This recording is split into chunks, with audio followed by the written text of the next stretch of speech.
welcome everybody to the Village of Cottage Grove Board of Trustees. It is Monday, November 4th at 6:31 on my watch as it just flips over. We are holding this meeting as a virtual meeting tonight due to the election tomorrow and the Village Hall being all set up to welcome all those that are voting tomorrow. So with that, we have the Zoom link at the top of the agenda. All of us are on that or here. There's also an audio call-in number as well available when you go in through there, searching through. With that, we have a quorum. The agenda was properly posted, and we'll start with the Pledge of Allegiance. So please find a flag.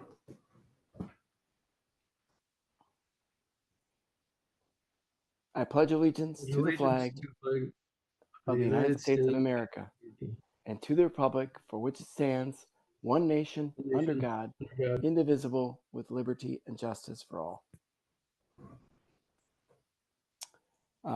Then we'll move right to public appearances, and we do have a couple folks who would like to speak, and we'll start with Britt Leach, and this is in regards to the special events ordinance that's being drafted and considered.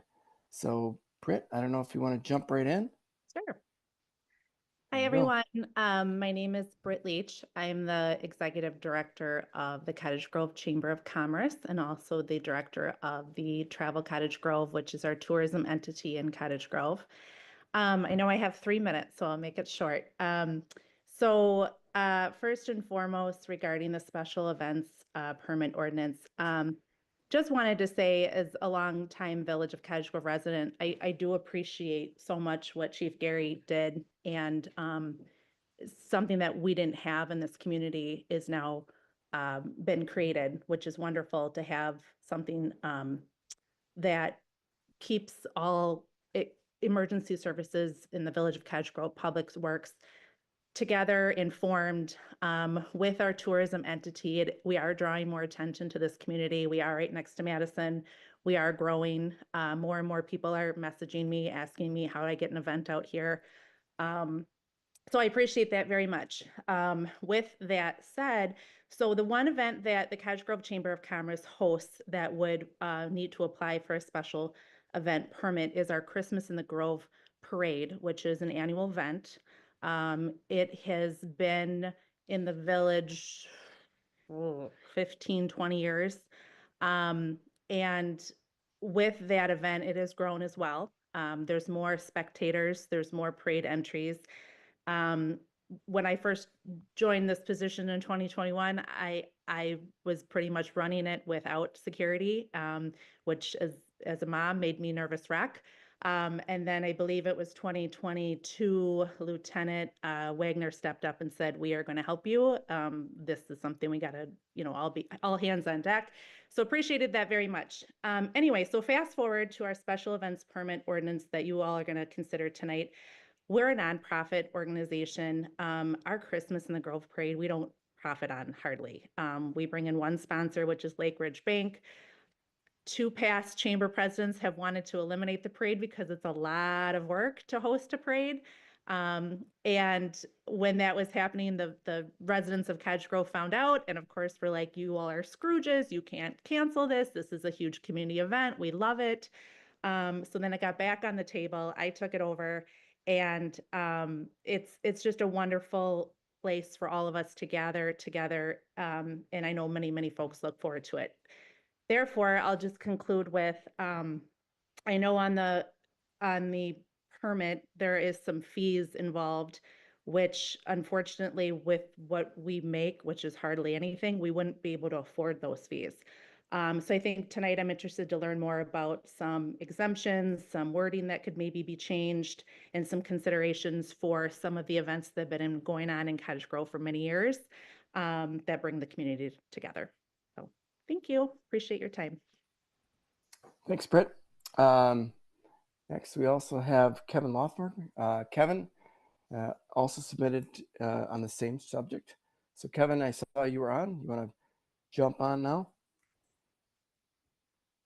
Kevin Laufenberg. I'm the Fireman Festival Chair. I was the chair last year. And they actually elected me chair for the next 7 years. So hopefully long enough that we can get to the 100th anniversary of our festival. The Cottage Grove Firemen's Festival has been going on for 93 years. 93 years down there at the Firemen's Park. 93 years we've been bringing a festival to the community. I'm all for the special event packet. I like how we all get on the same page. Streets, parks, PD, EMS, even the fire. The one thing that we were against is the fees, because our event is so big, because our event goes 4 days, because we have a parade, because we have beer tents and whatnot. We have a run, the Hot to Trot run. We get feed, and we get feed a lot. And it's, I think Chief Gary said 96 hours of overtime. And if we figure that out ballpark, it's about $5,000 just in policing and whatnot. Fireman's Festival doesn't make as much money as people think. The money that we do make, we use to purchase life-saving equipment. So like the Jaws of Life we purchased one year, that was about 50 grand. We purchased thermal imaging cameras, which saved the community about $15,000 last year. We're looking to get a thermal drone program, hopefully for next year, so we can help find kids that are lost, to help protect us better when we're on fire scenes and whatnot. Now a drone program, that's like 26, almost $30,000. Now, normally we would have to come to the village and ask for that, but we don't, because we actually use festival funds. When we fundraise for the festival, we earn money, and then we use that money to hold the festival. And one of the scary things is, what if we get bad weather? So if it would ever rain on a Friday and Saturday night, if it would kill the run, the music and stuff. And this actually happened 5 years ago. The Firemen's Festival, we put a year's worth of work into it. All the firemen were down there for a solid week before and a few days after to clean up. We only made $1,500. So if we were charged $8,000 to $10,000 in fees, we would be way in the hole. It's kind of sad. I wouldn't want to see the Firemen's Festival go. If we were forced to pay these fees, we would really have to consider maybe not having our festival. And if that was, we would lose the parade, we would lose the festival, we would lose the run, we would lose a lot of things, and that would actually hurt not just the fire department, it would hurt the community.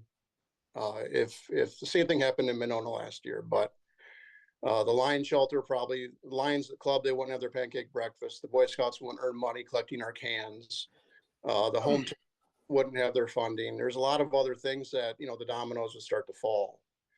And we are 100% volunteer, and we're a non-for-profit. So if there was a way that non-for-profits could kind of get by without being feed, that would be great. But we kind of earned this money to help the village and help offset the cost of like this life-saving equipment. So if the festival will go away, we would actually have to ask you guys for this stuff. So it's kind of our way of kind of earning it from the community, giving the community a festival. So I'm all for the packet, just not the fees. And I'll leave it with that. All right. Thanks, Kevin. Yeah. Anybody else from the public who wish to speak?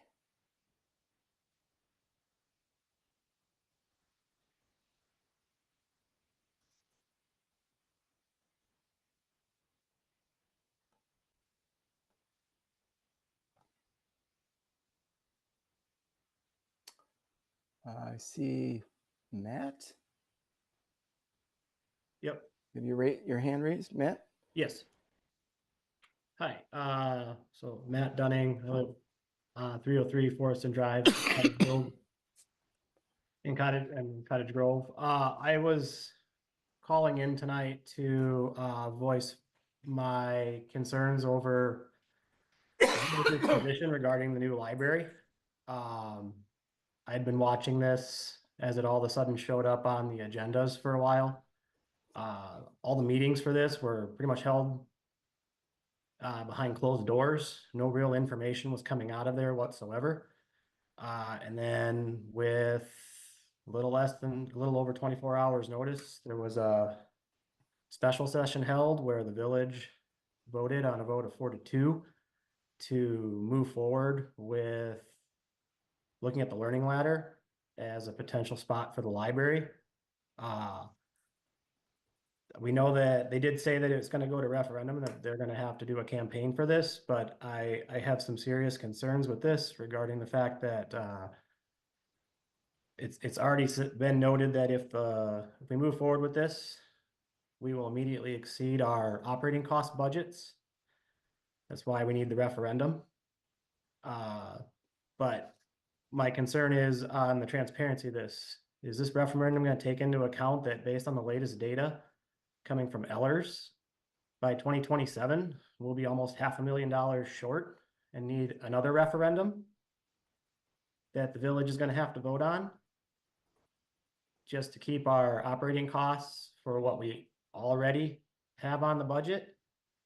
And is it taking into account the fact that at the beginning of the school year, Monona Grove School District let everybody know that there was a egregious amount of overspending being done, and they're not entirely sure how they're going to pay for that. Now, while they've said there will be no referendum to ask for more money, that referendum that passed last year allows the school district to increase the taxable amount that is collected from the village without having to go to a referendum. They just did it in perpetuity. So I have a hard time understanding how we're gonna just plow ahead with the idea of adding on yet another service that I keep hearing people refer to it as an essential service, but when I went online to really look at what that is, library isn't anywhere in there on essential services. When you look at most government sites, Wikipedia, I've looked, just trying to figure out where this justification is coming from. I keep hearing, well, there's all this support for this. I haven't seen it. I just have real concerns over seeing our money being spent this way and no real data being presented to the community. And I just have serious concerns. And since you guys are voting on a declaration to see this through, I'm here to voice my concerns over this. I think that this is ill-timed, and trying to move forward with this at this point in time is just crazy. The people of this community are the ones that are gonna have to shoulder all this tax burden, and I don't really see how that's being taken into account here at all. It's gone even to the point when you see people talking about it online, where as soon as there's opposition to the idea, it gets shut down. When it was said, can we get rid of the land that it's sitting on? The library, Friends of the Library immediately responded with, oh no, this is merely a stopgap measure. And then we're gonna still try to push to build a library at the site. It's out there. I just don't understand why this keeps coming up. I don't hear people saying, gee, I wish there was a library. They're happy with what we have. I'm fine with what we have. This makes sense, but to try to spend more and immediately put us into a position where we're going to exceed our budget just makes no sense to me. So since people are saying that nobody's calling in to voice their opposition to this, here we are. I'm showing up. Here I am. I don't support this, and I can guarantee you I'm not alone in this. So please keep that in mind when you vote further on this. You guys want to do your due diligence, but I fail to see how retrofitting a privately held building to make it accessible and follow all public laws that will have to be implemented is going to be cheap, and how this is not going to cost a significant amount of money that this community is going to have to shoulder. So I didn't see a timer, but I think I'll go ahead and yield whatever I have left. Thank you. All right, thanks, Matt. Yep. Abby, I see that you have raised your hand as well. Yeah, can folks hear me? I tried to interject earlier, but I think my audio wasn't working. Is it working now? Yeah, I can hear you, Abby. Thanks, folks. So I'm wanting to speak on the special events permit and ordinance. First of all, I want to express appreciation, gratitude for the large number of people that have come together within the last week to address some of the concerns that we expressed at last week's meeting. I feel, seeing the language that is being proposed tonight, that it does address the gaps with regards to businesses in this community. So that seems to be addressed. And I really appreciate that and want to move on then to express my concerns with regards to the fees, both for businesses that may hold special events, as well as nonprofit organizations.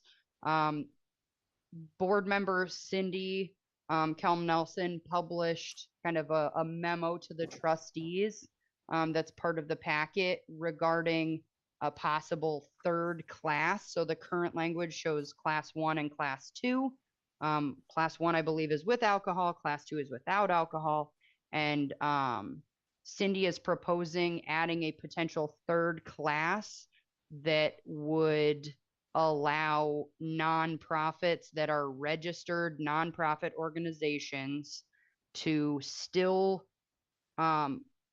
follow the ordinance and apply for these special events, but would exempt nonprofits from the fee structure entirely.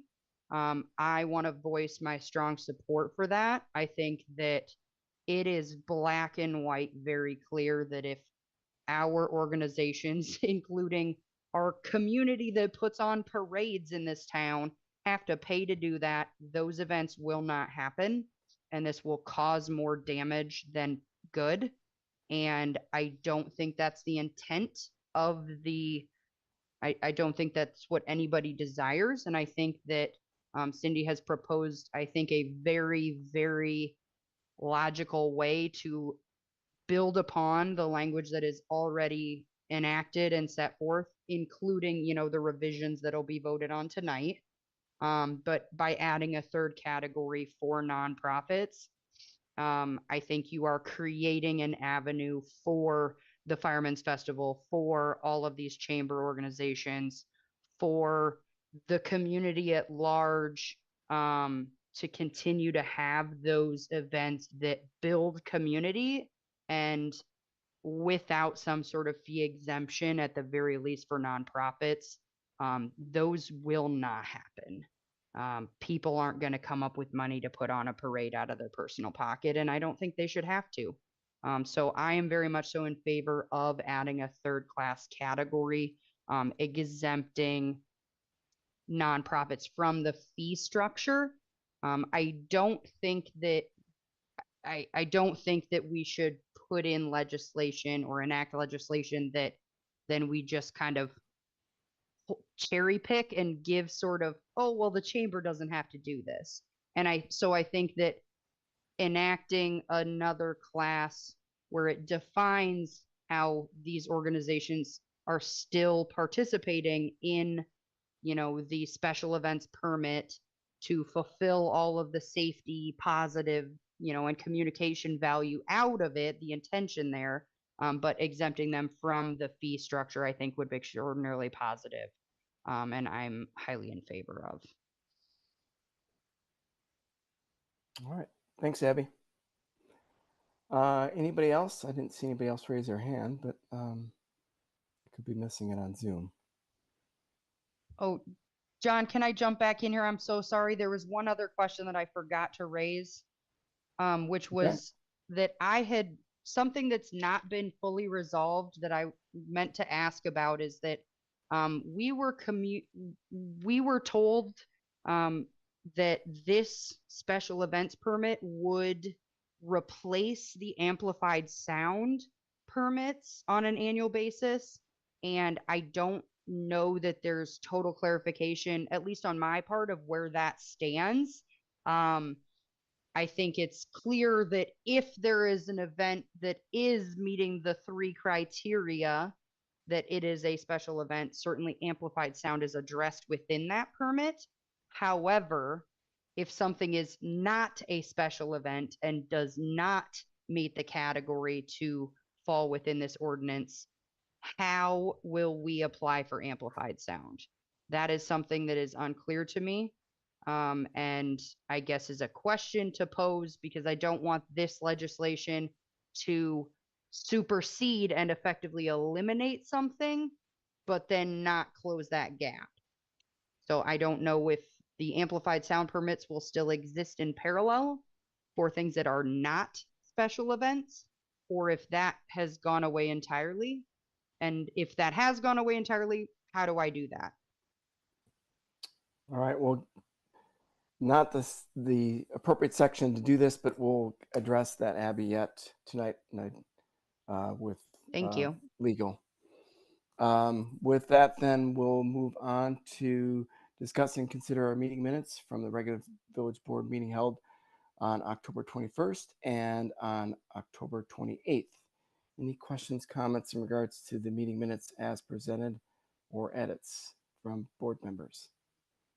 This is Heidi. I'll make a motion to approve the minutes as presented. All right, thanks, Heidi. Is there a second? Cindy will second. Thank you, Cindy. Motion and second. Any other discussion? Having heard none, all those in favor? Aye. Aye. And I will abstain. Anybody? So on that, but motion carries. So next, then we have unfinished business, and we have a long list here, but we'll get started on the first one. First one is to discuss and consider the ordinance 1024, amending the chapter 267 related to special events permits. So we heard from some folks from the public. Cindy did include a memo in here in regards to a meeting held early last week, with some back and forth, some adjustments, as well as some proposed changes there. I don't know, Cindy, if you want to start with that. Sure. I think that the speakers tonight probably did a good job of recapping a lot of it already, but the purpose of the memo is really to take into consideration some of the concerns that the nonprofits in Cottage Grove have, and myself being, involved in one of them. I think that we all can agree that the the meaning behind the special events permit is important, and it does, provide a process that's gonna keep everyone in the loop, and it enhances collaboration, communication across all departments and across the events that are happening, and so that everyone has a plan in place. And we all think that that's very important. And I really think that it's the fee structure and the way it's presented in the packet that is a little bit difficult to interpret. And then when you do start adding up the fees, it does make nonprofit events, the current ones, and then any new ones that would be coming to the village, it makes it pretty much impossible to run those types of events. And if you've ever put a large event on, you know that it's a lot of work that occurs over a long period of time, typically 6 to 9 months, and that there's a lot of personal energy that goes into it, a lot of volunteer hours, and a lot of really close budgeting, because nonprofits operate on a very, very small budget. And so I think, one possible,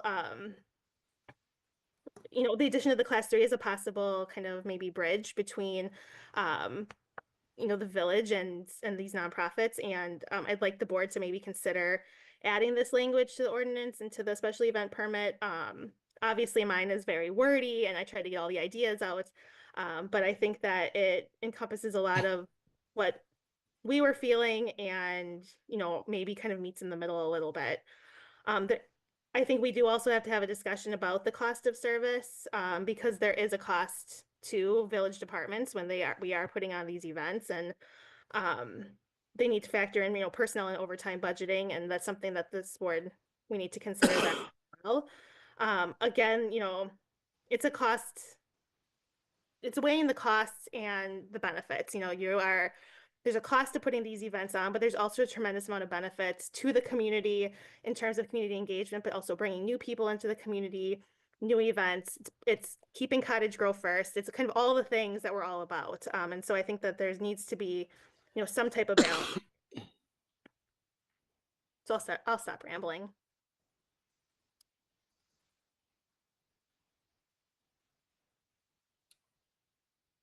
So Cindy, in your Go ahead. memo, you talk about this class 3. I totally agree with everything you've said. What's in here is pretty open, and it's almost like the village board should, because there are certain long-standing events and organizations that have been mentioned and that were spoken about today that certainly I think would qualify. I guess I'd like to kind of understand some language that would allow it to be qualified, on a case by case basis. And once you're qualified as a class 3 based on whatever criteria, because certainly I agree with you, it takes a lot of time and you've got all the risks associated with it. But what should qualify and what shouldn't? Just because you're a nonprofit, I don't know if it aligns with our ideals. I think everything and all the organizations and events that we talked about tonight would, but I do think there needs to be some sort of approval process if you're going to be exempt from all the fees, because there are a lot of costs that the village is going to take on. And I think it really needs to have that check and balance. Yeah, and I think what I wrote down is class 3 is annual single occurrence event. So it's not something that's going to happen every single weekend. But fundraisers, charitable activities, events promoting community engagement, which a lot of those, the people that talk tonight all fall into. We threw in, having a nonprofit status in the village, but also having obviously insurance when you're running these events, which all of us do. And then also making sure that special event permit is submitted and then approved by the village too.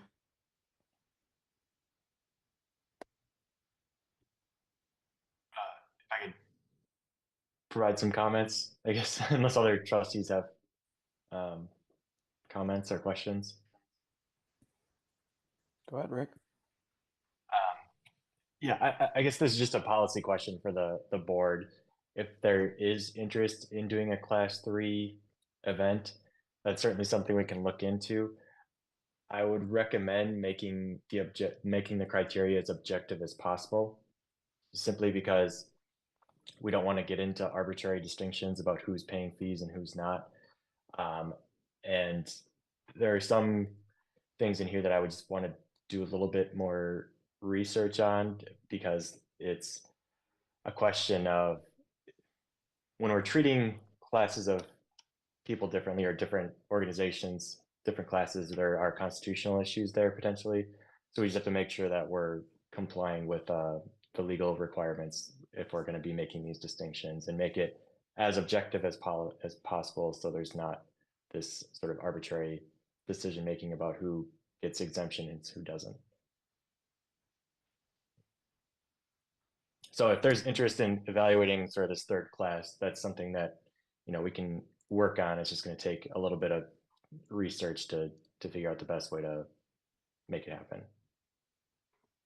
I don't know if it's just me, Rick, but I look at class 1 and class 2 as it's currently defined under 267-1. It's kind of the class 2 where none of these things are happening. It's really confusing. It's not well written at all. And so I think we need to clean that up, class 2. And if we're going to add a class 3, I think it would be great if you could take that as a follow-up and let's get this done correctly, instead of taking any action on the proposed language that you included in the packet tonight. I can certainly do that.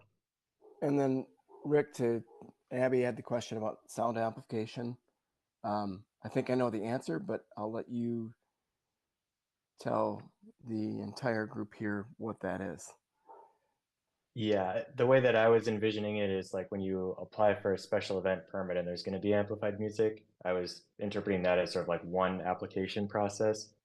If you're going to have amplified music outside of like a special event, that would be a separate permit. So it's not replacing the sound amplification permit, but it's right. Kind of in whichever one applies.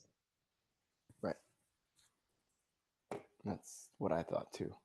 I think I'm certainly supportive of looking at exemptions for nonprofits that are related to certainly the village, but obviously, as Rick just said, we need to be careful on how we define that, so it's clear to everybody and it's objective. I don't know if other trustees have other thoughts. I'm just curious on a timeline for how quickly we can get this done, just because we're getting up to when it's supposed to go into effect. So we can certainly work to have something for the next meeting. I mean, if we're getting to the January 1st deadline, we could, suspend the ordinance, I guess, until we've got all of this worked out. But, on our end, or I guess on my end, I don't want to speak for staff, but we'll do what we can to get this all ironed out before January 1st. I mean, I guess that's my main concern. I'm just wondering if we need to suspend it and just have every stakeholder that is affected by it get in a room and hammer out some language that they can all agree on and then bring that forward. Um, I think we have enough direction at this point, I believe, um, to hopefully get it to us. Certainly if we got into, I would agree, Chris, if we got into like December and still didn't have it, then we'd suspend it. But if, if Rick thinks he can go off and sort this out, and obviously there's others that are involved in it in the next couple weeks, and we can get it approved, and I think we can move forward with this. We've had a lot of great input from various community members and businesses, etc. So all along, I think making this ordinance better and better, and not only for the purpose of informing all of the emergency services and certainly public works and parks, etc., but to ensure that these events are safe and everybody's enjoying themselves and we don't have issues going forward that certainly other communities have fallen into, unfortunately. So I'm not concerned. Go ahead. I would like to see the other, the things that are listed in the memo, maybe also considered in the special events packet. Like a little bit more detail on the fee list for especially I think that public safety costs are missing, like if there is an hourly charge or if, I mean, that's a big unknown. That was a big unknown to me. And then I think an option for the expedited review, because I know there's the 60-day permit deadline, but if, there is some event that would come here or want to come here in 2 weeks, like, is there a way to expedite that? I mean, potentially that's maybe an additional charge. I think there's already language in there that it comes to the board anyway, but if we can make that clear, I think I agree with you, Cindy, that so that someone is looking at it and say, oh, we can't do it because it says 60 days and we're at 50. Yeah, I agree with you. I agree with you on the fee structure. It's really unclear. I think that's got to be cleared up as well as the definition of class 2. But, I'm struggling with, if you're going to plan an event, if you can't plan that far in advance and 2 weeks is an emergency, I'm struggling with what kind of events would fall under that categorization that would require this, and why would we allow that? I think the thing that popped into my head was a political rally. You've got those that, are happening with really in a short time span. Not that we're gonna necessarily have that here in Cottage Grove, but I was just trying to brainstorm and take all of the ideas that happened in our stakeholder meeting and kind of get it all out on the pages, and make sure we consider everything when we're kind of revamping this. I think it's always good to have that safety valve of going to the board, and obviously it goes to, in those cases, go to the board, but we'd also be interacting with fire, EMS, police, etc., all those that would be impacted, because we wouldn't want to, I don't think we'd want as a board, even if something comes quickly, we'd want to consider all those other attributes as well. Hi, John. Just one comment there on the time frame. It would be good to have some guidance though on a time frame that would not be acceptable, period. Because if something is submitted to, are we supposed to literally just drop everything and it's top priority? So we need some direction on that. Because it sounds like if we don't have that, then we should assume that we're dropping everything.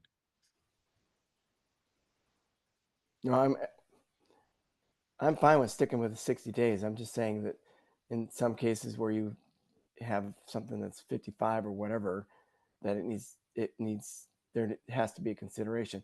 The answer may be a quick no. I just heard the example of 2 weeks. That's where I was concerned. Yeah. No. I shouldn't. 55 days. I take back the 2 weeks. Yeah, we can add some language that, the village board can waive that for like good cause or something like that. And then they have to pay some sort of additional expedited review fee or something along those lines. we're jumping through the hoops. Mhm. Yep. Thanks. Does that help, Matt? Yep. Thank you. Okay. Anything else on this? It sounds like we still have a little bit of work to do before we consider this. Any other? I just wanted to say that I also support Rick moving forward with the due diligence and then cleaning up the language as well. Okay. Thank you, Lauren. Any other board members have anything else to say on this? I just wanted to add that it does, I recognize that it does cost the village some things to staff and prepare for the events. And I think that all of our partners recognize that. And I appreciate the partnerships we have to make sure we have successful events. But I also don't want to make it pointless to have this, that it doesn't apply to anyone either. Like, it's finding a balance, and thanks, Rick, for investigating how we can find that balance to make sure our longstanding community events can still go forward. All right, thanks, Heidi. If there's nothing else on this, then Rick's got his homework, and we'll have an opportunity to have a discussion about this the next meeting.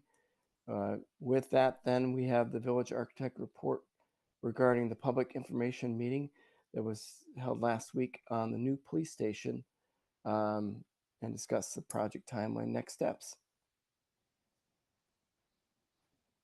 Okay.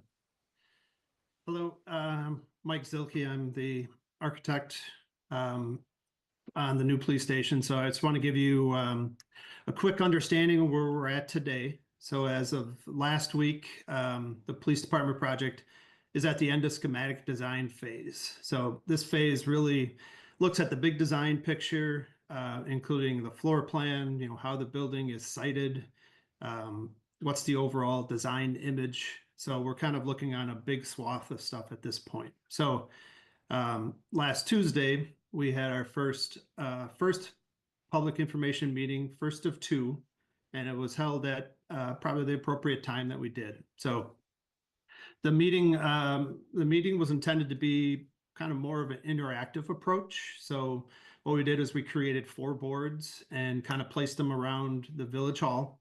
And what we wanted to do is really have that interaction with the people that showed up so that we can talk about each different board and get their questions and get their feedback on there. So I'm actually going to share my screen here. See if I can get this. Okay, hopefully you can all see the screen, but yes, Mike. So the first board was a board that actually the village put together. It was a board that's been used at several other events, kind of has the timeline, the history and the site map, but also had a nice graph talking about the population, the village staffing, and the facilities timeline. So that was one board that we had. The second board that we had was a more detailed plan, overall plan, really focused on kind of where the secure areas were, looked at where the public entry is.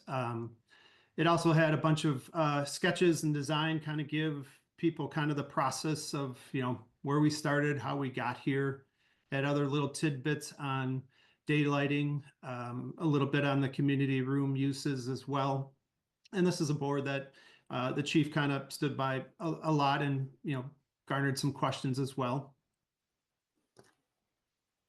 The third board that we had really focused on the building and the site. So we had a bunch of images, kind of design images of what some of these items looked at, but then we really started to take the site plan up kind of to the next level, really started adding into landscape into the project, but it really defines kind of the spaces that become a little bit more secure in the backside for the police, but also engages areas where they're going to be more part of the public area as well. And it's really kind of showing this connection between the building and how it connects to the street as well, both along Progress Street and along Bonnie Road. The last board that we had was a little bit more about exterior images and how it looks in the site. So this board really shows we had 4 different palettes of materials that are represented up here. We did one of the palettes was done out of number 1 here, went from top to bottom. The other palette was done on the colors that are on the bottom, same images, just on a different color. So I was able to kind of get a better idea of what's going on, see how it looks there. What we also did is we brought these actual materials to the meeting as well. So it's something pictures don't do justice all the time, but we had the actual physical samples so that people could look at them, touch them, and get an understanding of kind of that actual color palette as well. And the last item that we had there was we actually had our 3D model, and it was a fly through. So it was about a 4-minute tour that took you around the building, both of the yellow scheme, we'll call this the warmer scheme, and a kind of a cooler scheme that we had as well. So it was able to kind of get you involved, understand, you know, from a bird's eye view and from kind of on the street type of view. So all of those boards were kind of put out. And unfortunately, you know, the attendance was a little bit low for this, but I think the interaction for those that came were really good. And it was difficult being part of all conversations that were out there, but just a recap of some of the things that we heard out there was, you know, there was a lot of good positive feedback on the site and the, you know, the exterior building design. We actually, you know, allowed people to come up there, put a sticker on here, kind of give the ability on what they think is their colors that they prefer. A lot of them preferred kind of this warmer palette up here as well. But some of the other comments as well, there were some mixed feelings about some comments as well. Some of those included the additional community space that's involved in the project, some of the sustainable features, looking at some plan items, including some of the bathrooms as well, and then some overall comments about the budget and some taxes part of it. So I think overall the meeting was very successful in the fact of getting people out to be part of this project. And what we wanted to do was to hear from you and really see what, you know, can be involved in all this. So, so just kind of giving you a timeline, where do we go from here? So, you know, upon approval, you know, our next step would start to move into design development stage. So this stage is really starting, you know, we were at a bigger swath on the schematic design. Now we're starting to look a little bit more and focus in on both in plan, looking at detailed rooms. We're starting to get the mechanical, the electrical, the plumbing, and the information technology infrastructure into the building. We're going to start working with focus on energy, as well as they start to look at modeling, doing an energy model for us. We will then start looking at furniture and finishes. So it's kind of that next step that really brings in more level of detail as we go. So we see that this phase should take us through January of 2025. At that point, we will have another, it's not scheduled yet, but we're going to have another public information meeting at that time as well to share the design at that stage as well. So then after the design development stage, then we start things progressing. You know, again, we get another estimate at that point, and then we start going into construction documents, which is actually putting together drawings that actually build, that you can go out to bid with these. So that's kind of a recap. Any questions that people may have? Hopefully I hit everything.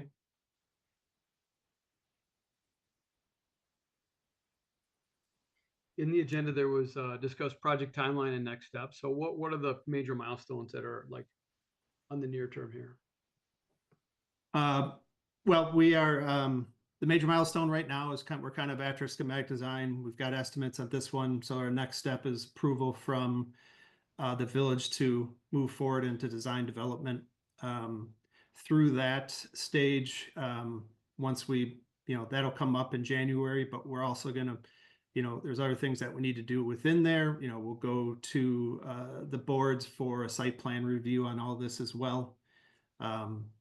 So in February of 2025, we'll start on construction documents, which is leading us to a bid date of summer.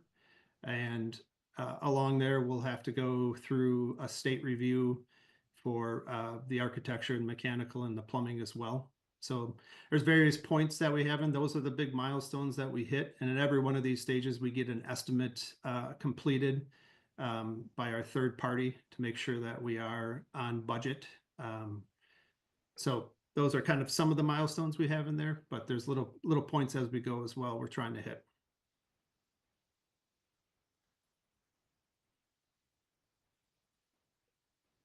All right. Any other questions for Mike? All right. Thanks, Mike. Appreciate it. Stop sharing here if I can figure out. Okay. It works so well to share too. Right. Now I don't know how to get, oh, there we go. All right. Okay. I stopped sharing. Good. Okay. Yep, you did. Thank you. Next, then we have discuss and consider joint village board and plan commission workshop regarding the police station project. In the packet, Trustee Stoa included a memo in there. Chris, do you want to kind of walk us through that? Yeah, so after attending the public information meeting and talking to a few people there, I think it would be useful from a good governance and transparency standpoint to have a workshop for the PD station. I think it'd be a good opportunity for the board and the planning commission to ask questions publicly, as well as a good opportunity for staff and the PD to explain the necessity for the building and its amenities, maybe what, if anything, could be cut back on. I thought the public information meeting went well, but again, like you said, only 7 people attended, so I think people have a lot going on. They can't necessarily make that time frame. So having a sort of comprehensive session that is recorded could be useful for people to refer to if they have any questions, whenever they have a chance to do that. The project it's one of the biggest capital expenses I think that the village has seen. So I feel like it's sort of our duty to provide adequate oversight and scrutiny of a project like that. So I think a workshop is a good opportunity to do that. We had a budget workshop, and the police station is like 3.5 times bigger than that. So I think it would be a good idea to do. I know we've talked about the police station project in village board meetings here and there, but it'd probably be more useful to the public to have it all laid out in one, so they didn't have to go find the different videos from the different meetings to get some information about the project. So that is what I got. Okay. Thanks. So I know, just you probably know this, is Plan Commission looks at projects and they look at it from a comprehensive plan and ordinance perspective. So certainly we can schedule this and bring them in, but that's their responsibility is to make the recommendation back to the village board. Informational wise, I think it's helpful for them. I would also say that if we were able to bring everybody together, we also should talk about the library learning lab ladder too as well, and get everybody on the same page there, as long as we've got enough information at that point. But it's in scheduling that, I think that's the benefit of doing it. Might as well hit that project as well, because I think that I think that's fair, and I know that the library project has had to do like an updated FMP and justify their operating costs and things like that. So that would be good to see from the library and from the police station too. Yeah, as far as FMP, I don't know if there's anything's changed, and we're under the 23 million as far as the building itself, and we don't want to. I get a little concerned if we keep doing FMPs that each time we do that, it costs money. That's my only thought on that. Is if it's still underneath, we'll have another iteration of this perhaps in January, or just beyond that when they submit it with some more detail. And then if the number changes significantly, then obviously that'll be a discussion the board has, but I don't know if it's necessarily anything we need to do there, but certainly the informational part might be beneficial to. I mean, plan I commission. know, I'm fairly certain, and Cindy can correct me on this, I'm fairly certain that library board has had to do an operational assumption, and I don't know that we've seen anything like that for the police station for like the next 10 years or whatever. So I just think it would be useful to see that and lay that out for the public. Yeah, the library is working. I'm working with Cameron on the financial management plan for the library right now. And again, the reason for that is because it's a new service. It's a big difference. Yeah. So we're happy to put together whatever, but a 10-year operational plan for the police department is really a separate discussion from the police station capital project.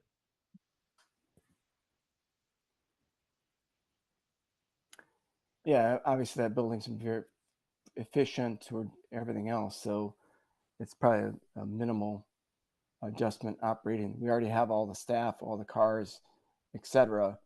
So the operating costs are it's already baked in. We already have those costs. We aren't going to stop doing policing. So it doesn't make a lot of sense from that perspective to spend the effort. We can certainly figure that out, but policing is going to be policing, whether we have a new building or not. We know why we have to do this building due to the fact that there's no space for our current staff. And then certainly it gets even worse as we go forward. In addition to that, we have the safety issues as well with the current space. So operating wise, it's the same, other than a different building. So it's minimal, and that new space is more efficient because it's going to have solar and geothermal and everything else. So I don't see it as it's probably something that the operating budget with police going forward would just absorb.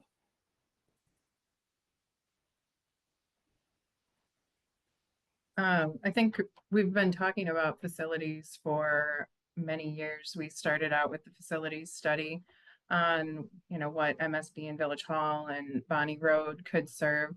I mean, this is going back 3 or 4 years that we started talking about this. So I can see why, community members that are now seeing these plans out there now might want some more background, because we have been talking about it for such a long time. And through all of that work, we've decided the best, the highest need and most responsible way to move forward was to move forward with this police station project, and even modified that from what was originally identified as the long-term need. So I can see why, maybe we need a recap, although I'm concerned about adding in the plan commission in this meeting. If we're also talking about other capital project potentials like the library, then would we also make it a joint meeting also with the library board? And why wouldn't we make it a joint meeting also with law enforcement committee? When the plan commission's role is very well defined and kind of a quasi judicial body, if we meet the ordinances and the requirements in the comprehensive plan and in the zoning district. So I guess I'm a recap meeting to kind of go through all of this. That's easy for residents to, see where we've been, where we're going, and what this, how this meets the needs of the community. I think we could, I would support that, but I guess I'm not really seeing where the plan commission would have any more meaning than law enforcement committee or the library board, depending on the projects we're talking about. One other thing, and certainly we can schedule any meeting that you guys would like, but we would need I mean, what kind of materials would you want to see ahead of time? What would we like from the architects, from Chief, from Cameron, from me, from Aaron? What's the overall objective? Because if it's, and what are the questions? Because I mean, this, as Heidi mentioned with the facility studies, I mean, we're so long past discussing on the need that the board has approved 2 financial management plans for the police project. And then the board interviewed and hired an architect for $1.1 million. We're halfway through that process. So I guess I mean, we've had some questions from Chris about the project, which has been fine, but if there's not clear direction to move forward, I mean, I guess I'm confused. Yeah, I kind of share that. It's like beginning with the end in mind. So Chris, I absolutely agree with you on educating the public and making sure we get that public input. We had the open house last week, was lightly attended. I'm not quite sure in and above that particular session what you were looking for. Like, are you looking for a presentation? And I agree with Heidi and Matt. I don't know what you're trying to get out of with Plan Commission involved in a joint meeting. I think it's, what are we trying to achieve? Where do you think we're missing? And then we go from there. I guess I'd like to see maybe a program statement on how spaces are used, in a little bit more detail, specifically the community room, but then also, I mean, I think Chris listed it in his memo too, the booking in the new station. I'm not familiar with how booking works versus going to county, and I think that, I mean, I guess I could use clarification and some education on that. I think the same thing with maybe like a lot of the conference room and meeting space, just having like all of those spaces really defined and what they're used for, because I'm not an expert in it, at least gives me an idea of how it's used, and then increases my ability to talk to residents about the project too. I think the hiring and operational costs, and I know that we have, I'm assuming that there's hiring plans. There were some positions mentioned in the budget meeting, the like a community outreach officer or position, and I hadn't heard that before, and so maybe some more clarification on what was said in the budget, just to kind of line up with hiring and the spaces and how it all kind of flows together, is useful for me. I guess, but useful in the prospect of, are we sticking on the same schedule or not? Because if we don't have direction to move forward, then we're not going to be staying on the same time frame here. Is that correct, Mike?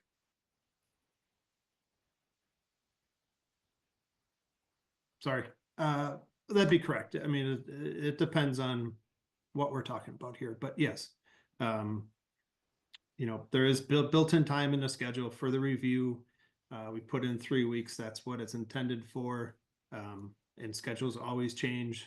So the any kind of delays, then delay, because we cannot shorten our work at that point as well. So the operational costs directly tied to this new station itself are estimated to be between $100,000 and $150,000.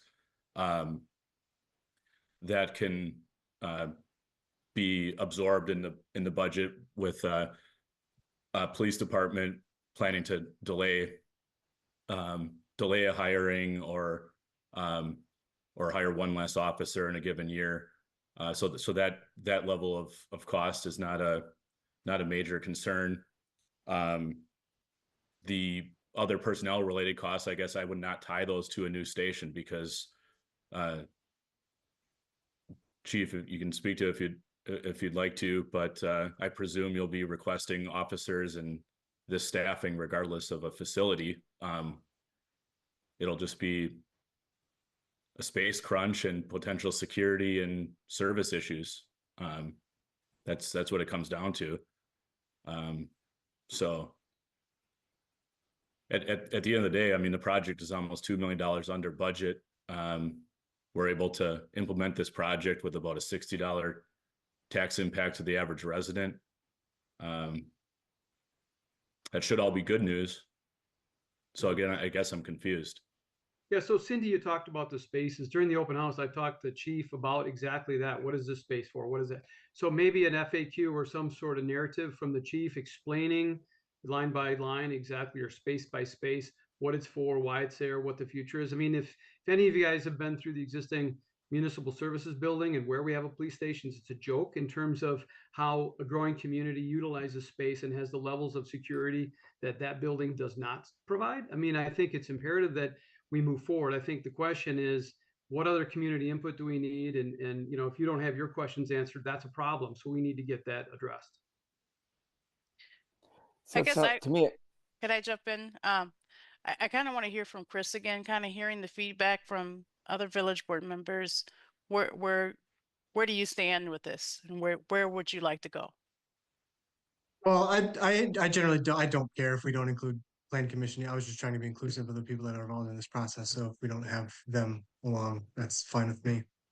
But really what I would like to see is when I first met with Chief, and I don't remember who was there, but just kind of going through the different rooms that are in it, why they need it, what it's for. I don't think everybody knows what a hard versus soft interview room is or whatever. Just to kind of give people a more well-rounded view of the plans and the needs and the wants of the village.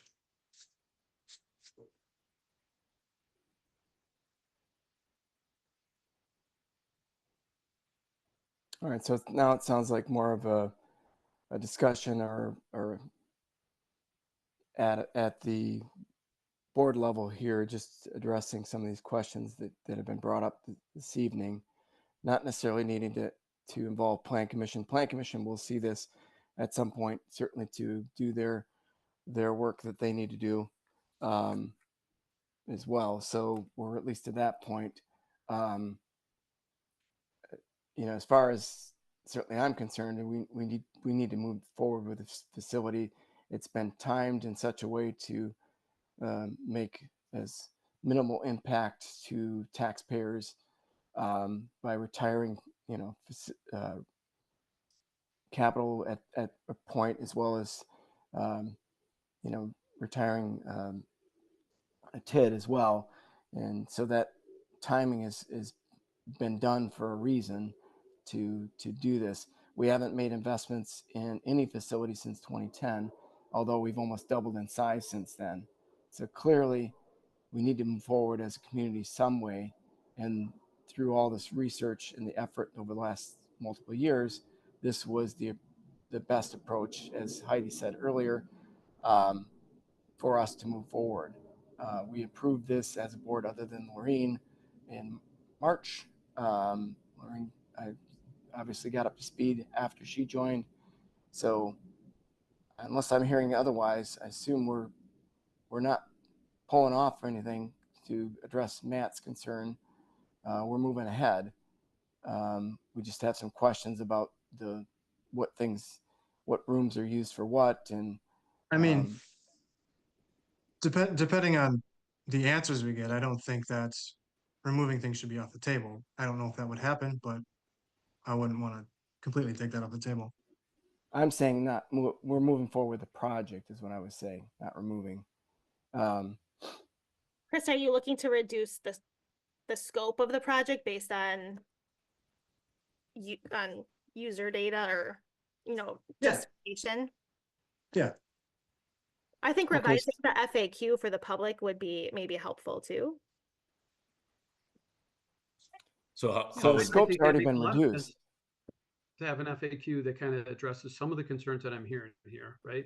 But you know, when you talk about how big it should be, it's already been reduced down from the original.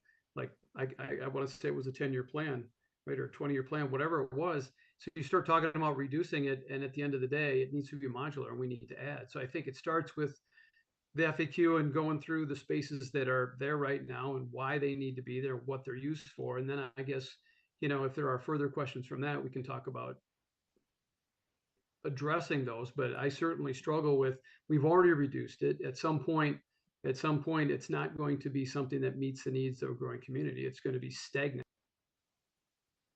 So we've developed some FAQs already. I don't know if you guys have seen them, but if you have suggested additional questions that you'd want us to add some answers to, we can do that. Someone mentioned the sustainability features, and I don't think that that's been address?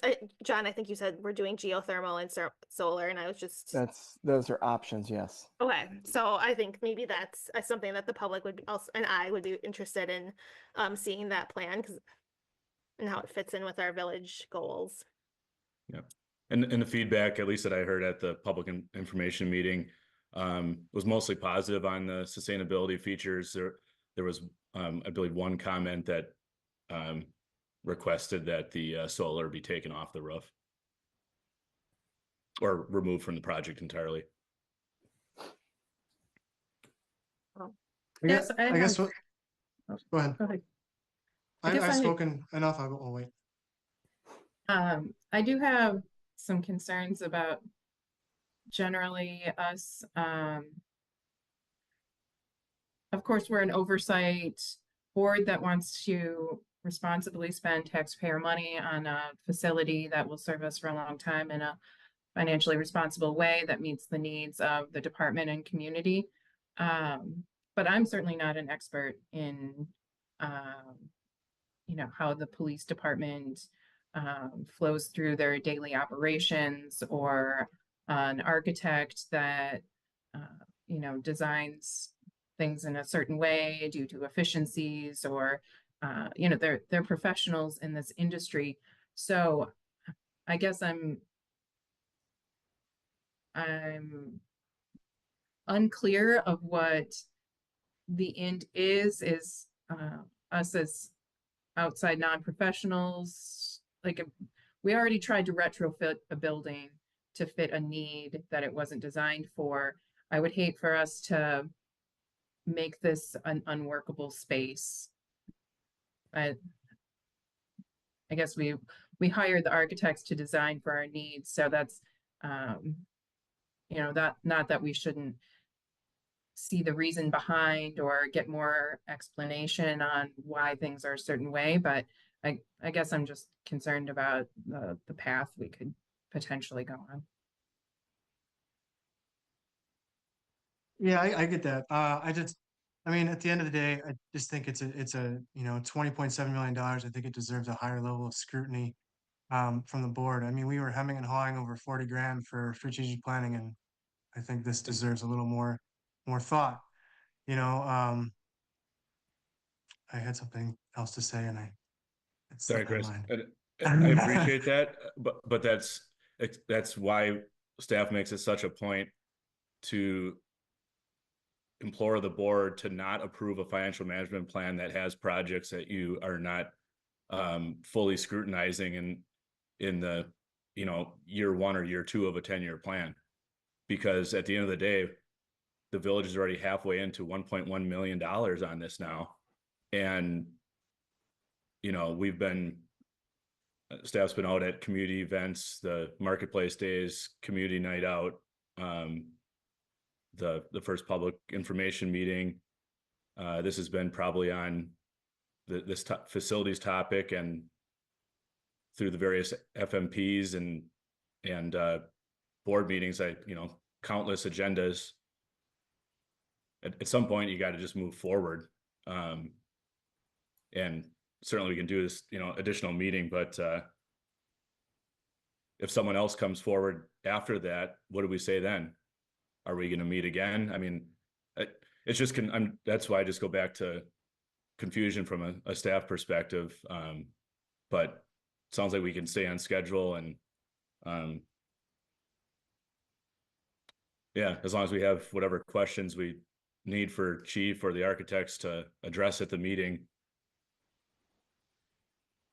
That's all we'd be looking for. And I guess a date as soon as possible, so we know when that is, so we can make sure we're not needing to adjust the timeline.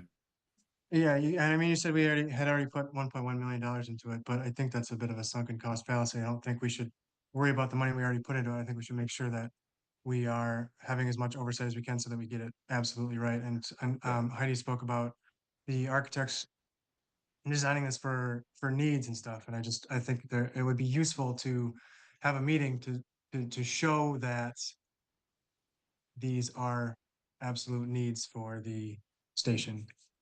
Yeah, I understand that.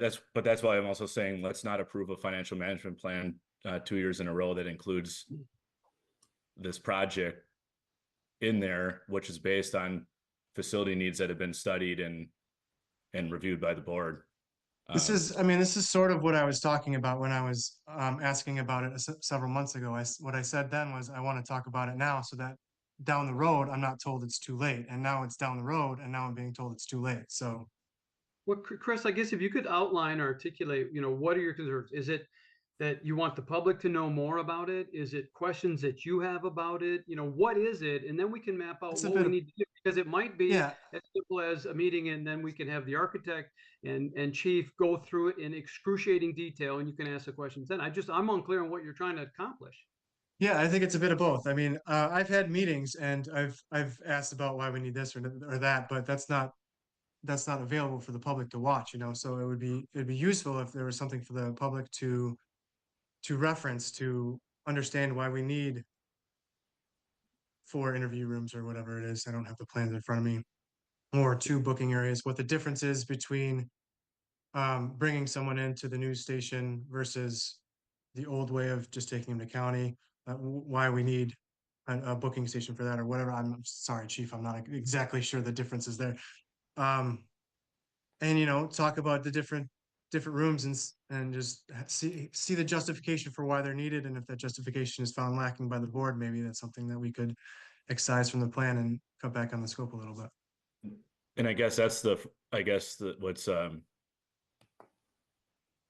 don't want to say confusing again, but I mean, we've cut 15,000. The need was established to look long term, and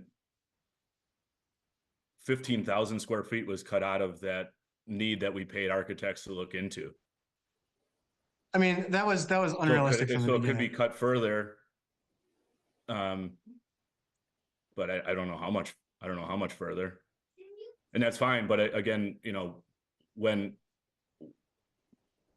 how is staff supposed to ever know when we're actually good to go moving forward? Because this has been on the agenda multiple times and it's been discussed, and we leave thinking, oh, we're at least 6-1 good to go moving forward. Well, that's kind of how I thought the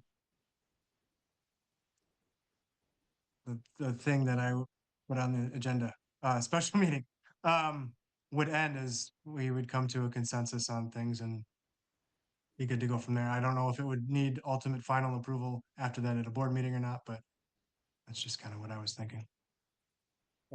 This is already approved, though. Don't we need a capital approval? Well, there'll be other approvals, but this is already approved. I mean, as we already No, said, we spent.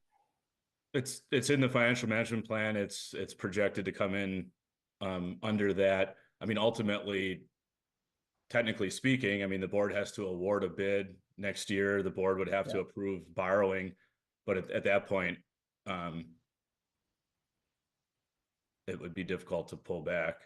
I mean, I know the money's been approved. It seems like we should, in a perfect world, I guess we should still have the option to make sure it's got everything that's necessary and not anything that's unnecessary. Yeah, definitely. I guess the challenge is going to be, Chris, when you say defining what's necessary and unnecessary, right? That goes back to chief, the architects, and where are you going to extract what's necessary and unnecessary? I'm really struggling with the end in mind here. Well, I mean, that would be part of the meeting, is to hear a justification for why another bathroom is needed, or why another interview room is needed, or why what have you is needed. I'm obviously no expert in what police needs. I don't know the ins and outs about armories and stuff like that. But if there's an extra office, if there's 2 offices for jobs that are part-time or volunteer, or a job that isn't even in the 5 to 10 year plan to fill, do they need an office right now? You're building this facility for 40 years, though. So you can't separate offices necessarily. if It's also gonna need an expansion though, so it's not really being built for 40 years. If we're gonna need Right. an expansion anyway, why are we building a room that's gonna sit vacant for 5 to 10 years? That doesn't make any sense to me. I don't want to get into the ins and outs of that right now. I want to stick to the topic of needing a meeting, but I think we just include it as an agenda item in our next meeting That- and address the FAQs, get the questions that you need to staff answered, and then we'll get them posted not only for the board, but put onto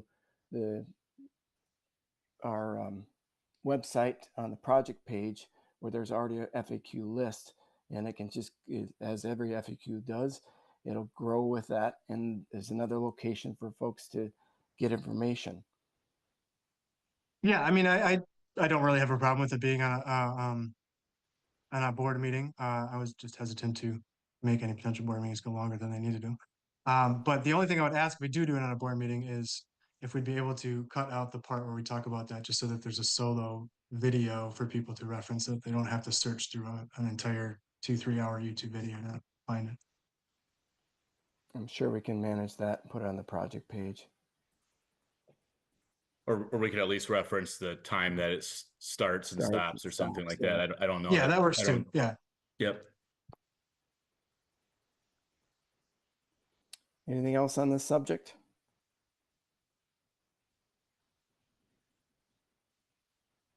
All right.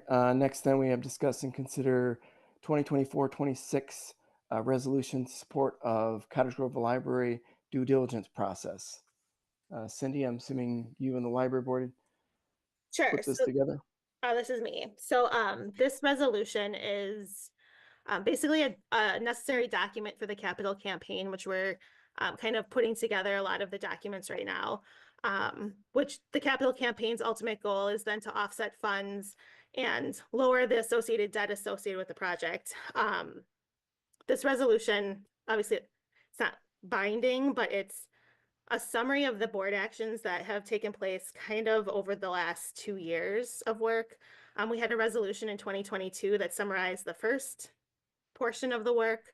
And it really helps us when we're going out and talking to major donors about asking about when they ask questions about village support. And so this is a document that summarizes everything so that they know the village is supporting the due diligence process and the items that we're working towards and the kind of the information that we're gathering.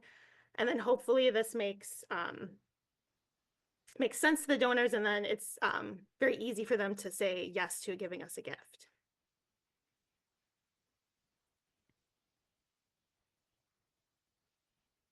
All right. Anybody have questions on this?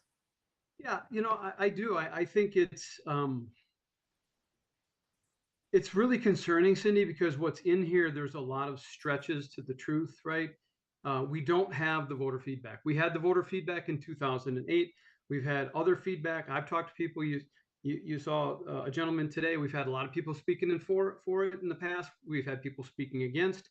At the end of the day, the last whereas is the only truth in this, in the sense that we're going to take it to referendum and we're going to get input from our voters. That's absolutely true. The beginning where we talk about a demonstrated need, there isn't really a demonstrated need for this, right? There's some perspectives. We already have four school libraries. We got the Penny Branch Library. We got the Bookmobile. There are services available. So the relative priority, as it's outlined in this resolution, is presumptive. It's premature, and I think it's financially irresponsible for us to take a position like this without voter feedback that trumps or overrules what we've gotten up into this point. Clearly, we're doing due diligence. I'm 100% there, right? We know we've already committed over $120,000 or allocated over $120,000 of unbudgeted village dollars, precious dollars towards us. So that is happening. The need to do this, to me, is absolutely preposterous. So this is a document that is necessary for us to do our work in the capital campaign. It is responsible and appropriate so that we can, determine the pledges and get the pledges necessary to ultimately reduce the debt associated with the project. That is the most responsible way of going forward. I got feedback from this board, months ago that, asking to find other sources of revenue, and this is the document that I need in order to do that. So that, I mean, it's just the notion of having to have this to do the capital when there's a lot of untruths here, and certainly it's leaning into a lot of things that certainly aren't true, right? In terms of the village feedback that we've got that's quantitative was the last referendum. We do not. So this is premature, and the whole notion of the capital fundraising, and I push back on that until we get through. I've been through that building. I don't know how much you've been through that building, and they're going through on Wednesday. There is a lot of work to be done. There's no fire suppression, the floor loading, the ADA. I could go on and on. This is a really a tall order to be able to convert that facility. But at the end of the day, this resolution that we're talking about here is premature as it relates to the commitments we're making for the village, because we do not have the voter level of feedback to make the claims that you're making in this resolution. I firmly stand against this, and I think it's irresponsible at this point. And if this is necessary for the fundraising, then we need to get to the point where we've got clarity from the voters before we actually embark upon this type of action. Pete, would you support this if some of the language was changed? Is it just the whole resolution altogether? I think the resolution in of itself, the last whereas a referendum to support the operations of a public library in Cottage Grove is being planned for April 1st, 2025, demonstrating the commitment, or that could be changed to determine the demonstration of the commitment of the village, and gives the residents a voice in shaping the future of library services. That's true. The rest of it is premature. The rest of it is absolutely irresponsible, and it certainly does not, it neglects what we've heard from the voters in the past. We have a quantitative vote, and I know, Cindy, you've said it was 2008, and I don't disagree that it's old, but the point is you're stating things in this resolution that are not true, and they're inconsistent with data that we've got from the last referendum. If this is something that we're going to proceed, and it's slippery slope, it's thin ice that we've spent the kind of money or committed the kind of money that we've had. But if this is necessary for fundraising, then it has to wait until we get voter approval to proceed on the project. I'm looking at it. I wrote every single word in this. I don't see anything that's wrong with it. The village has grown. The library board has demonstrated a need for expanded community services based on our 2020 survey, based on our 2022 financial feasibility survey. You saw that information in the 2020 Public libraries serve as year-round essential community gathering spaces that offer a lot of things. We don't have that here. Public schools are not, libraries are not the answer to a full-scale public service that a public library in Cottage Grove would provide. Penny Library is not Cottage Grove's library. The library board has done an extensive amount of in-depth research. It's engaged the community in multiple different ways. It's exploring potential partnerships. That's all true. We've made a lot of progress in the planning. We've completed key studies, plans, reports. They're all published on our library board website. Happy to give you copies of those too. Resolving that the Village of Cottage Grove reaffirms its commitment to the process necessary to establish a public library. Right, this is a process. No, time out. Hold on. To establish, that is not necessarily aligned with the voters, right? A public librarian pledges to support and transparency in its due diligence effort to ultimately bring this project to fruition. That's putting words in the voters' mouths that they absolutely said they did not want to take on the liability of this tax burden back when the referendum was done. We don't have any other voter input. So that is absolutely untrue, making this irresponsible. Schools provide their own libraries, and you said, right, that's not necessarily a space. As far as providing other community spaces, there are a lot of other potential spaces in the village.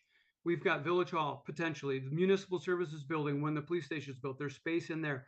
There's a community room proposed in the police station.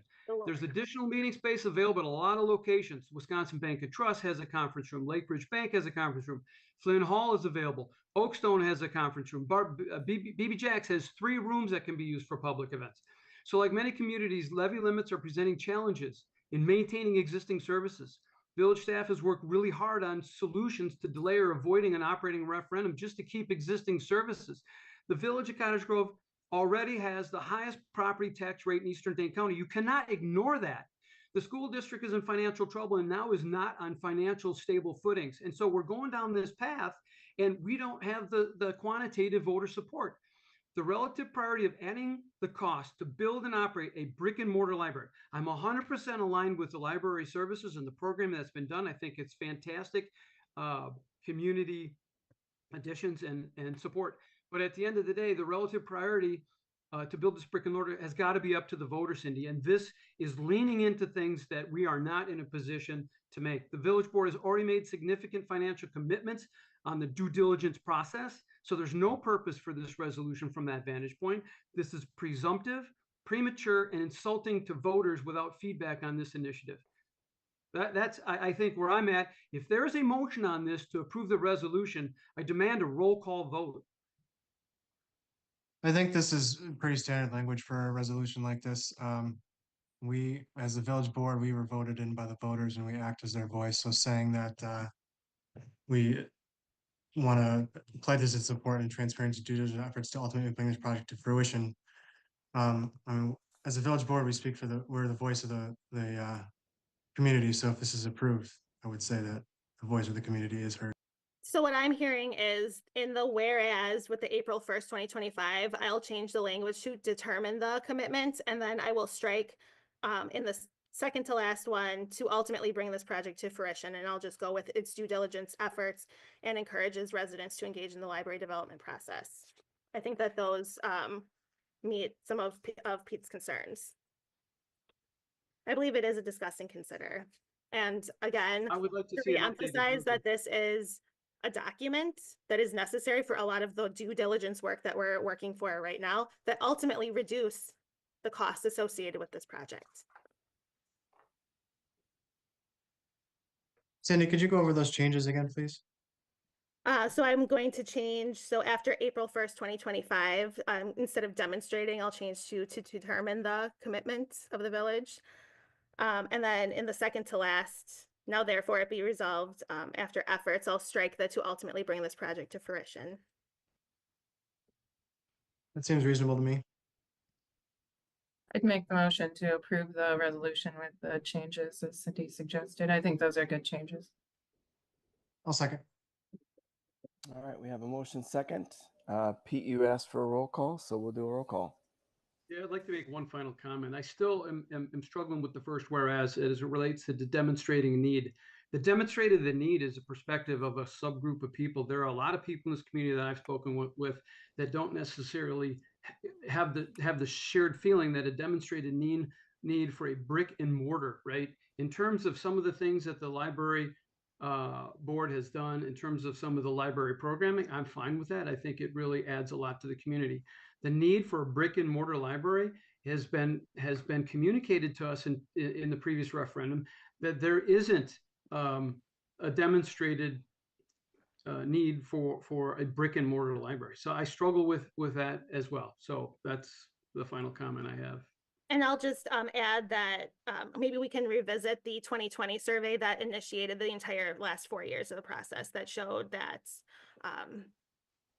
this is, something that is going forward. The village board chose to go forward with and ranked as the #1 priority multiple years, all of those things, which are actually outlined in 2022 resolution. This is a continuation from the 2022 resolution.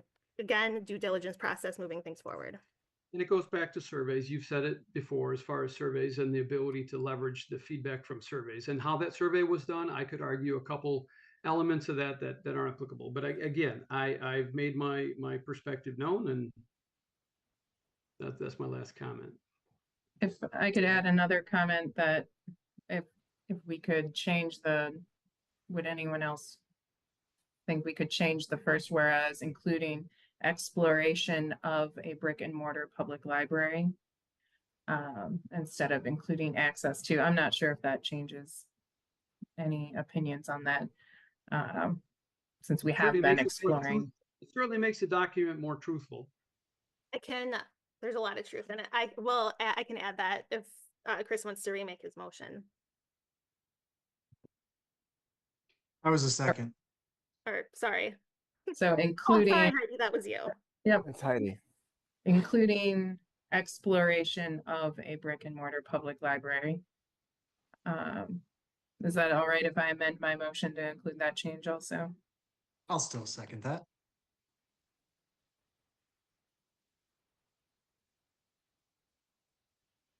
All right, any other discussion?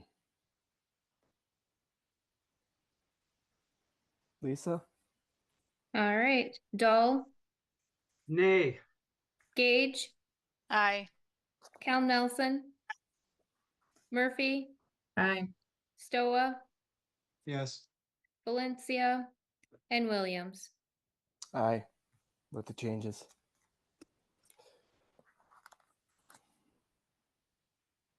Motion carries then. Next then, discuss and consider the possible date for a special village board trustee meeting to visit Learning Ladder site. Pete, you brought this up. It looks like you sound like you already visited. I'm not sure. Yeah, you know, I know- I guess I had asked the group who has actually seen the building. I've been through it. I firmly believe that this is not a good long-term solution for the village. I've been through it and I've done a lot of renovations in the past. This building needs fire suppression. It needs aid. I mean, you go through the building, it's kind of choppy. If the board members feel comfortable with letting Engberg continue down that path and come to us with kind of their scope, I think that's fine. I think when that scope comes, there's always trade-offs. There's always puts and takes that need to be considered. And I think going through that building puts the board in a better position to be able to react to those in a visual way. So it was merely a suggestion. And I think I don't know if it was you, John, that said maybe it has to be a meeting and then we post it and we go over there and we walk through as a group. It was merely a suggestion. I've been through. I don't need to go through it again because I really understand that facility pretty well. And Okay, I and think that we hired the architects to work on the project, and they're starting their work on Wednesday. And so, I mean, I've been through the building multiple times as well. I'm perfectly fine walking through with the village board. I think that maybe we let them do their work first and come up with, their initial feedback, and then we could always schedule something maybe after that. I would hate to schedule something on this Wednesday during their time and distract them from their work. I agree. So I can just add too, certainly if anyone individually wants to walk through it, I think you may have seen some other times dates that were available that Ruta Bush shared. If not, I can share that again, and or you guys can just individually let me know some times that are available, and we can coordinate that with Ruta Bush for you to take a look at the building. But if there is going to be a majority of the board at one point there, we'll need to post a special meeting. Yeah, and one thing to keep in mind with it too is since it is a meeting, it has to be open to the public. So Yeah. theoretically, anybody from the public would have to be authorized to go in there as well. So it's, nothing wrong with scheduling the meeting or having a special meeting for that. Just another sort of challenge to work around. Okay. Good points, Matt and Rick. So nothing to do there at this point. I think, as Cindy said, the work's going to start this Wednesday. Pete's already been through it. Cindy's been through it. For me, it'd be more helpful to have the report and what the architects are looking at to see for myself. But certainly I can do that, schedule my as an individual. Excuse me, I'm fighting a cold.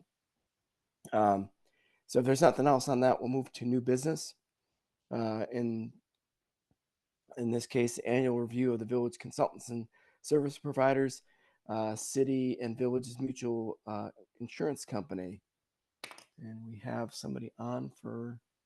Yep, so I'll just quick introduce Ben Rank. He is the manager of Cindy. products and risk management for CIVMIC. CIVMIC is our liability insurance company, workers' comp, and a few other insurance products that we work with them on. So Ben, I'll let you take it over. You should be able to share your screen. All right, well, sounds good, Inga, and thank you everyone for the opportunity to come before you to speak tonight. I don't think we'll take too much of your time, but I did want to kind of go over just a few of the programs and services that we offer to the village, along with all of our other members. So just in a few minutes here, I'll share my screen. and see if I can pull up just the quick PowerPoint that I have prepared for you. Hopefully you guys can see that. So not only do we do the insurance, really the liability insurance for the village, but one of our key slogans is service first, insurance always. So along with the robust insurance coverage that we partner with you on, we also have a lot of services that we provide, a lot of unique programs that we provide to our municipalities. So just kind of wanted to start off, give you a little bit of a background on kind of who we are and what we do. I guess, and how we were formed is a little bit about us. Obviously, member-owned, member-focused organization. We've been around since 1987. We were capitalized and formed by 25 member communities at that time. We've grown now to just about 55 and growing. We've got a long-standing commitment to all of our members, and we are governed by a board of directors that is wholly based within our membership. One of the things that sets us apart is the training. Clearly, Cottage Grove has taken advantage of our training, and one of the last slides that I have coming up shows some of the actual figures in terms of the training hours that in the last 10 months since you've been with us that we've been able to partner with you on, which has been a really huge positive success, I think, on your part and your commitment to training and taking advantage of, of the services that we have available to you. So all of these training services are available free of any extra fees. You get these automatically as a member of CivMix. So we have a leadership track and a leadership program that we offer. All of the village staff. So we have an emerging leader and perfecting leader program. We have diversity, equity, inclusion programs. We have emotional intelligence and many, many more that you can take advantage of, or that staff can take advantage of. We also have that first kind of section there, first middle section, that is safety and risk management training. So we come out and partner with the village on a lot of safety training. Obviously, we're your work comp carrier as well. And so we want to make sure that everybody's staying as safe as they can be, helping you develop policies, but then also backing up those policies with very specific training. And we can do these in a variety of modalities. We can come on site, which we have done, and train your staff right there. They don't have to travel anywhere, which is really efficient. We have online training, virtual training, and then we have regional training in our Wauwatosa office, the main campus, that staff is welcome and invited to come attend as well.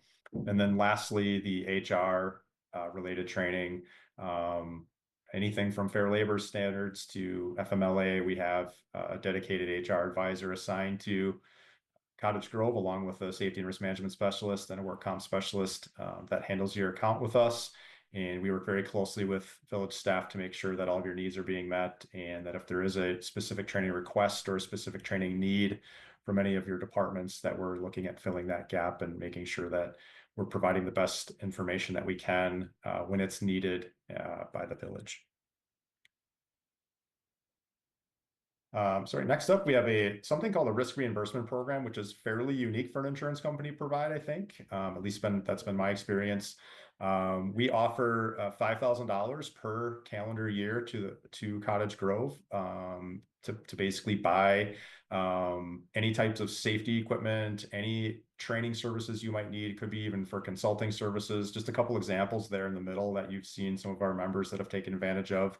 We've had members buy AEDs, for example. We've had them buy different types of more costly communication hearing protection for forestry crews, for example. We've had them do some ADA type of upgrades.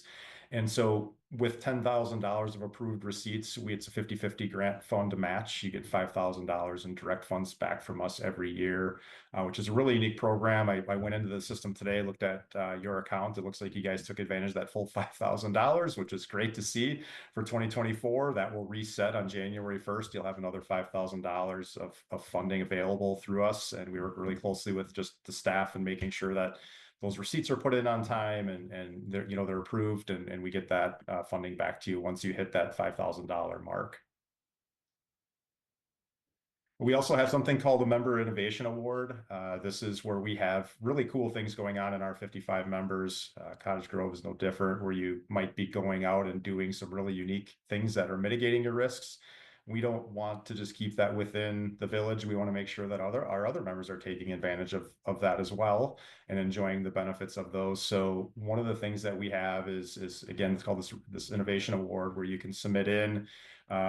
Usually it's right around the end of the year here. You submit in something that you think you're doing pretty cool, and if you win, you get an additional $2,000. And so we usually award about 5 of those every year. And Cottage Grove, we'd like to see you guys throw your hat in the ring a little bit and see if you can win some things. I know you guys got some cool things going there. You are also just competing with your smaller members. So Cottage Grove being one of our small members, that is population size of 15,000 or less. You're not going up against a Green Bay or an Appleton in a different resource pool. You're going up against some of your smaller peers in our membership pool, which is kind of a unique way that we model that program. For our friends in protective services, we know they've got a really hard job in a lot of respects, and at times bad things happen. And so we developed a critical incident response program. Tim Steika, a retired police chief, heads up this program within CIVMIC. He's our dedicated protective services specialist. And just wanted to mention really quickly the 3 levels of support that we offer.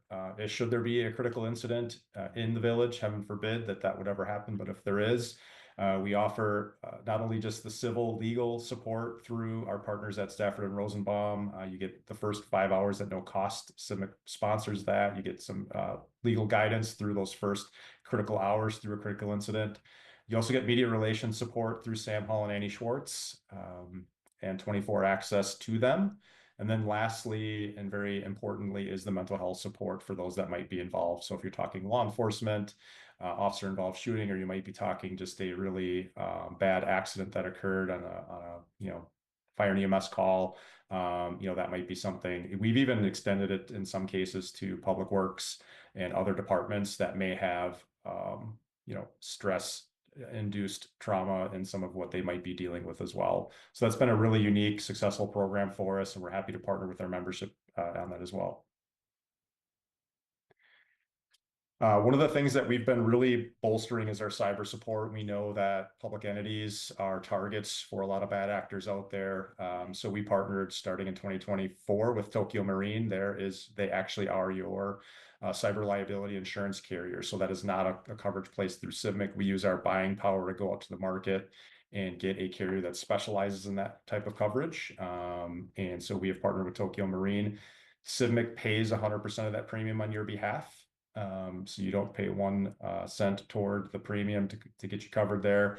But not only is it robust insurance protection, but we also just introduced this year a cyber risk support program. And so we partner with OnTech Systems. They've been a really good partner with us, and they are actually working hand in glove with a lot of our members' IT departments. They're going out and doing health checks, tailored health checks, and meeting members where they are at. We know that, again, some of our larger members, might have a whole IT department. Some members outsource IT, and they might have different needs. And so we've tasked OnTech to going out, reaching out, doing some risk assessment work, and figuring out exactly where all of our members are at and meeting where they're at, and then getting them the support that they need to better secure their networks and get them where they need to be a little bit more secure, so we don't see the level of network intrusions and ransomware attacks that we've been seeing over the last 5 years or so.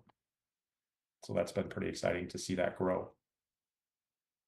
Just a couple, 1 or 2 more slides here, and then I'll be done and open it up for any questions that anyone might have. But we do have, again, as I mentioned, the protective services risk specialist. We have accreditation support. We do have a reimbursement program that's unique to law enforcement as well.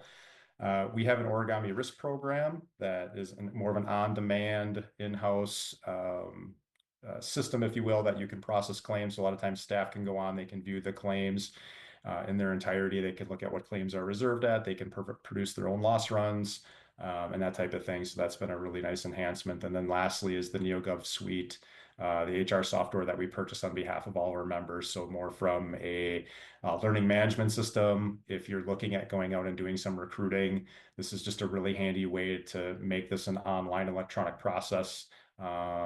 And we buy that on behalf of all of our members, again, using our group purchase power there. And that's been a really nice system for pretty much every member that we have. Civic service teams. So as I mentioned, just really early on at the onset, the village, along with all of our members, have a dedicated service team. So we do have a pretty robust staff of risk management professionals that are dedicated just to you. And so you have your own dedicated safety and risk management specialist, you have an assigned workers' compensation claims specialist, and you have an HR advisor. You also have myself. I know I've engaged quite a bit with Inga and staff, village staff throughout this year. So it's been a really good partnership, really good working relationship with everyone there. And we're happy to continue to partner in the long term with Cottage Grove.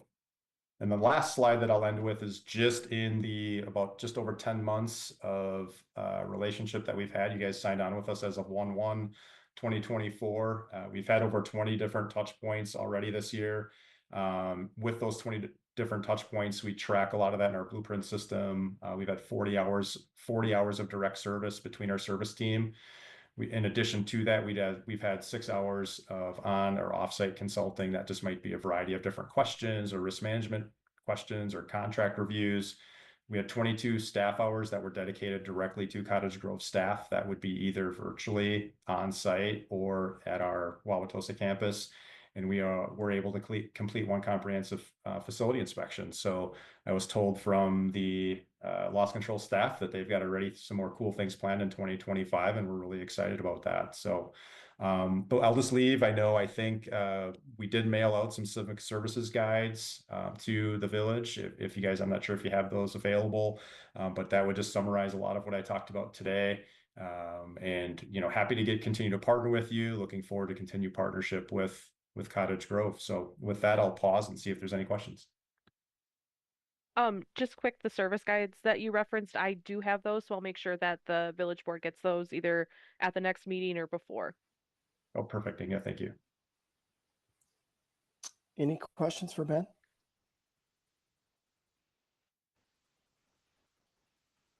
Exciting stuff. No, thank you for the presentation.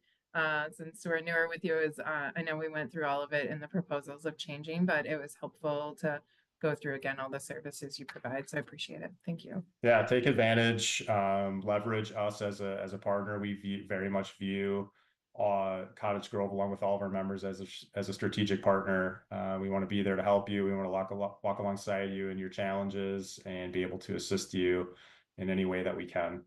Not only just by providing the insurance, but providing the risk management services and the products that enhance what you guys are all setting out to do. Thanks, Ben. You guys are doing a fantastic job. We appreciate it. Good. Thank you, Matt. Good to hear. Let us know if we can be of service. Let us know if we can do anything further. We're all ears. All right. Thanks, Ben.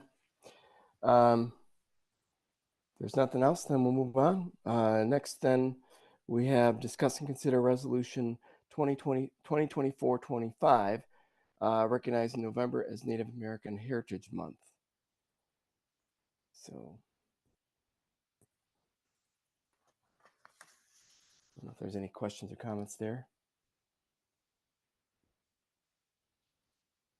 Yeah, I wrote this resolution. I think it's important, obviously, to recognize cultural heritage, and it ultimately strengthens our community and shows, demonstrates, that we're, showing, I guess, due diligence with our core values. And it's something that hopefully I'm hoping to be more consistent with over the next year or two, and working with some village staff on making sure that there's maybe some actions associated with some of our resolutions in the future. All right. Thanks, Cindy.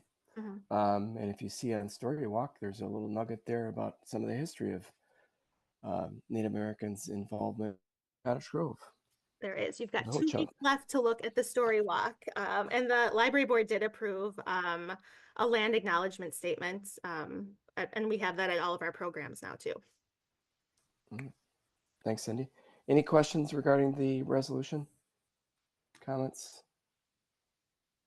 I'd make the motion to approve resolution 2024-25 as presented. Second. All right, we have a motion and second then. Any other discussion? Having heard none, all those in favor then? Aye. Aye. Aye. Anybody opposed? Anybody abstain? Motion carries. All right, then we move into reports from village boards, commissions, and committees. And the only one this week, we had a light end of October, was Cottage Grove Fire District Commission. I think that's Chris and Lorene, I believe. Yeah, I can take it. All right, thanks, Chris. Sorry, right now I'm juggling bedtime with this, so apologies if I miss anything. So we met on Thursday, October 24th at 6:30 p.m. at the town hall. We got the chief's report, we just approved the minutes from the previous meeting. We had the chief's report. That's all looking pretty good. We discussed and considered the fire department and elevator phone lines. They got an opportunity to save some money, so we approved that to save a little bit of money in the budget. We talked about fire department responses to private ambulance service calls, and we gave them some direction on how much they might charge, and they'll come back and we'll talk about it again next time. We discussed and considered ultimately approving increasing the speed limit in the newer trucks to 70 so that they can get where they need to go quicker on the freeway. And discuss and consider using Pleasant Springs funds to purchase new extraction tools, and the extraction tools that they bought recently are a bit dinged up, so we approved that. And then we set the next meeting date and adjourned. All right. Any questions for Chris or anything else, Lauren, you wanted to add? I don't think Chief's on, so. No. Okay. All right, thanks. Thanks, Chris. And Lauren, then we'll move to reports from village officers. Rick, anything else? Nothing to report on my end. All right, thanks, Rick. Then communication miscellaneous business. First up there is consideration of the vouchers. Any questions, comments in regards to the vouchers? Yeah, I had a question on, let's see. It's on page 5. It's the Payne and Dolan invoices. Payne and Dolan, there was a change order for $165,000. I'm just wondering what was missed in the scope that drove a change order of that magnitude. And I don't know if anybody's on that can answer that. It's a big number for a change order. Matt, you know? I don't know. I was going to say, unfortunately, yeah, without Cameron or Kyla here to speak to that, but we can gather that, I'm sure, by in due time and send a message to the entire board. I think it would be good for the board to understand that. I mean, Yeah. I the rest of it I didn't have any. It wasn't over. I would be. Well, I know believe that it wasn't it's under over budget. Right. Under Again, what their my allotment question, was. my question is not necessarily under over budget, is what did we miss in the scope that we can learn from, so the next time we do a project like this, because we're doing a lot of street projects, that's a big number in terms of a change order. I mean, I'm involved with a lot of projects, and change orders of that magnitude are something you gotta do a lessons learned on. And what did we not miss, or what did we not know that drove something like that? It's great news it's under budget. So I mean, if we could just get an answer to that, that would be great. Yeah, we'll get the full context. Thank you. Any other questions or comments? Thanks, Pete.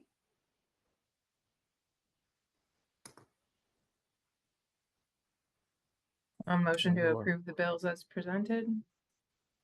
I can second that. All right, we have a motion and second then. Any other discussion? Having heard none, all those in favor? Aye. Aye. Anybody opposed?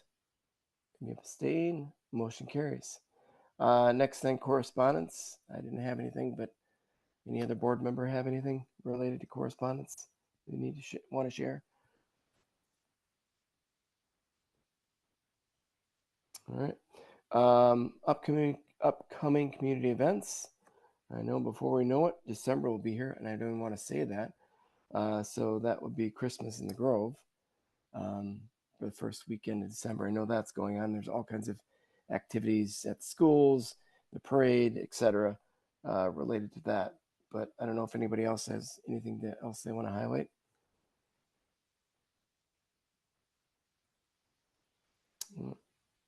All right. Big day for Lisa then, tomorrow. yes, Big day. absolutely. And good luck with it. President Williams. Yes.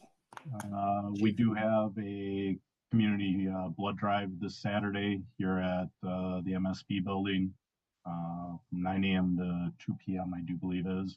If you go to our Facebook site, you can register to donate. So if anybody's up for the donation, come on in, enjoy. I'll be in sometime that morning, give my donation. All right. Thanks, Chief. Appreciate it. And this blood is needed right now, especially as we go through the holidays, and always, it seems. So, future agenda items. I think we've got discussion on just FAQs for the police proposed new police station. So again, board members, get your questions funneled in to staff so that we can have that and walk through that part of it. And then there'll be this an item certainly kind of walking through the building, what certain rooms mean. Obviously, some of them makes a lot of sense, but as was referenced earlier, there's some that aren't well known to us as board members or necessarily the public, so we can capture that. Anything else, Matt, I missed or you want to call out? Yes, the budget public hearing. Yes, We'll that's have right. the budget's been published and available for the public to review, but we'll have a formal hearing to see if there's any public comment, and then the board can, following that, can choose to consider adoption of the budget. All right. Thanks, Matt. All right. If there's nothing else, then I'll make a motion. I'll pause. Is there anything else from any of the board members? All right. Everybody's talked out. With that, then I'll make a motion that we go into closed session to discuss an agreement to host soccer team training site for the international tournament. The Village of Cottage Grove Village Board will enter a closed session pursuant to Wisconsin State Statute 19.85(1) deliberating and negotiating the purchasing of public properties, the investing of public funds, the conducting of a specified public business wherever competitive or bargaining reasons require a closed session. Is there a second? Second by Murphy. All right, thanks, Heidi. With that, then we'll do a roll call. Lisa, please. Williams, Aye. Valencia, Stoa, Yes. Murphy, Aye. Cal Nelson, Aye. Gage, Aye. and Dahl. Aye. All right, we are in closed session. Once we all jump on the other side, there'll be Matt will send through another link.